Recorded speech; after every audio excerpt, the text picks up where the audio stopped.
నమస్తే, welcome to Sakshi education. ఆధునిక కాలంలో 7 వింతలు మనకందరికి తెలిసిందే. మరి పురాతన కాలంలో వింతలేంటి?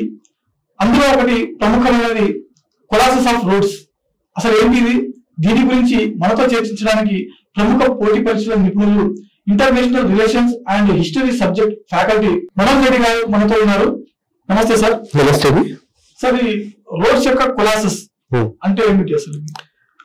రోడ్స్ యొక్క కొలాసస్, దీన్ని ఇంగ్లీష్ లో కొలాసస్ ఆఫ్ రోడ్స్ అని చెప్పేసి అంటారు. ఫస్ట్ 2 పదాల యొక్క అర్థం తెలుసుకుందామండి. కొలాసస్ అంటే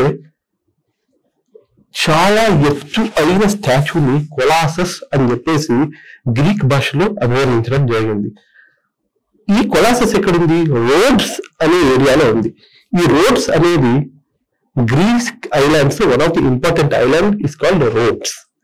సో ఈ కొలాసస్ ఆఫ్ రోడ్స్ అనే స్టాచ్యూ ఒకప్పుడు గ్రీస్ లో ఉండేది అండ్ దాన్ని పురాతన ప్రపంచంలో 7 వింతల్లో ఒకటిగా పరిగణించేవారు. సార్, ఇది కొలాసస్ ఆఫ్ రోడ్స్ ఎప్పుడు నిర్మించారు? దీన్ని అది ఎప్పుడు పూర్తయింది దీని యొక్క నిర్మాణం? కొలాసస్ ఆఫ్ రోడ్స్ యొక్క నిర్మాణం గురించి చెప్పుకోవాలంటే చాలా ఇంట్రెస్టింగ్ ఫ్యాక్ట్ ఉందండి. ఈ రోడ్స్ అనే సిటీ గ్రీక్ ప్రాంతంలో ఉన్నా కూడా వాళ్ళు ఈజిప్ట్ కి సపోర్ట్ చేసేవాళ్ళు. ఇది ఒక నేవల్ సిటీ, అంటే ఈ సిటీ చుట్టూ హార్బర్ ఉండేది. ఆ హార్బర్ ని ప్రొటెక్ట్ చేస్తూ కంచె ఉండేది అనమాట. సో ఈ రోడ్స్ ఈజిప్ట్ నుంచి గ్రీస్ వెళ్లే షిప్స్ లో ట్రేడ్ చేసేది. అందుకని వీళ్ళు గ్రీక్స్ కన్నా ఈజిప్షియన్స్ కి ఎక్కువ లాయల్ గా ఉండేవాళ్ళు అనమాట. ఈజిప్షియన్స్ కి టాల్మీ అని వీళ్ళు సమర్థించేవాళ్ళు. ఇది నచ్చని డిమిట్రియస్ ద ఫస్ట్ ఆఫ్ మాసిడోన్ ఈ సిటీని ఇన్వైట్ చేశాడు. కానీ ఈ సిటీ యొక్క కట్టుదిట్టమైన సైనిక శక్తి వల్ల ఏం చేయలేకపోయి తన యుద్ధానికి తెచ్చిన మెటీరియల్ ఉంటుంది కదా, అంతా అక్కడ పడేసి వెళ్ళిపోయాడు అనమాట. అదే పడేసి వెళ్ళిపోయారండి.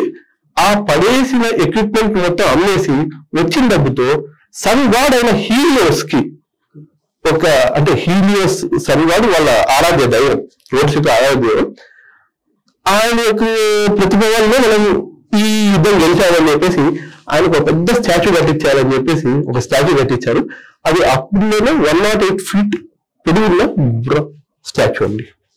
సార్, ఇది కొలాసస్ ఆఫ్ రోడ్స్ ని నిర్మించడానికి ఎలాంటి మెటీరియల్స్ ని వాడారు అసలు అప్పట్లో? కొలాసస్ ఆఫ్ రోడ్స్ ని నిర్మించడానికి కాపర్ మరియు బ్రాంజ్ మెటీరియల్స్ యొక్క మిశ్రమాన్ని వాడారండి. కొలాసస్ ఆఫ్ రోడ్స్ ఎప్పుడు నాశనం చేయబడింది? దీని యొక్క అవశేషాలు ఉన్నాయి ఎప్పటికీ ఏమైనా?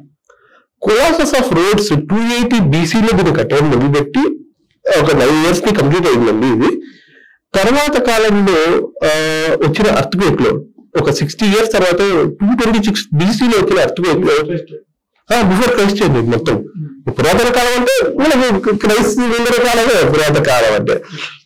అప్పుడు ఈ అర్త్క్వేక్ లో నాశనం అయింది. దాని తర్వాత దీన్ని మళ్ళీ నిర్మిస్తాను అని చెప్పేసి టాల్మీ వాళ్ళ వంశస్థులు అన్నారు, మీరు మాకు మంచి స్నేహితులు కదా, మేము నిర్మిస్తాను మీకోసం అంటే ఒరకిల్ ఆఫ్ డెల్ఫీ, అంటే డెల్ఫీ అనే నగరంలో ఒరకిల్ ఉండేవారు అనమాట. ఒరకిల్ అంటే అది మొత్తకర్త, అంటే ఫ్యూచర్ లో ఏమేమి జరగబోతున్నాయో అన్ని ప్రెడిక్ట్ చేస్తుంది అనమాట. ఆమె ఏం చెప్పిందంటే దీన్ని కట్టడం మంచిది కాదు మీ సిటీకి అని చెప్పేసి చెప్పడం జరిగింది. యాజ్ అ రిజల్ట్ ఆ అవశేషాన్ని అక్కడే వదిలేయడం జరిగింది. తర్వాత ఏమైందంటే ముస్లిమ్స్ రోడ్స్ ఐలాండ్ అటాక్ చేసినప్పుడు ఆ బ్రాంజ్ స్టాచ్యూ యొక్క అవశేషాలను తీసుకొని వెళ్ళిపోయారు అని మనకు తెలుస్తుంది. పునర్నిర్మాణం అనేది జరగలేదండి, అది అప్పటి ఒక వింతగానే మిగిలిపోయింది. సార్, ఇది కొలాసస్ ఆఫ్ రోడ్స్ యొక్క ప్రస్తుత ఆధునిక ఔచిత్యం ఏమిటి సార్? కొలాసస్ యొక్క ఆధునిక ఔచిత్యం ఏంటంటే అండి, స్టాచ్యూ ఆఫ్ లిబర్టీ మీరు చూసారా? స్టాచ్యూ ఆఫ్ లిబర్టీ తర్వాత కొలాసస్ రోడ్స్ యొక్క ప్రతిభను పక్కన పెడితే దీని థీమ్ మొత్తం దాని నుంచే తీసుకున్నట్లు అనిపించేలాగా మీకు, అంటే రీమేక్ అంటారు కదండి, రీమేక్స్ లేకపోతే డబ్బింగ్ అని అలాంటిది అనమాట. ఏంటంటే స్టాచ్యూ ఆఫ్ లిబర్టీ ఎవరైతే తయారు చేశారో అగస్టా బర్థోల్డీ అనే ఒక ఫ్రెంచ్ సిటిజన్ స్టాచ్యూ ఆఫ్ లిబర్టీని తయారు చేయడం జరిగింది. ఆ ఇన్స్పిరేషన్ మొత్తం కొలాసస్ ఆఫ్ రోడ్స్ అనమాట. కానీ Statue of Liberty Colossus of Rhodes కన్నా ఇంకా కొంచెం ఇంకొక 100 feet ఎక్కువగా ఉంటుంది. మెటీరియల్ రెండు ఇద్దరు ఒకటే వాడారు. కాకపోతే అది దానికి రస్ట్ పట్టి అది గ్రీన్ కలర్ గా మారిపోయింది. అదర్వైజ్ స్టాచ్యూ ఆఫ్ లిబర్టీ కూడా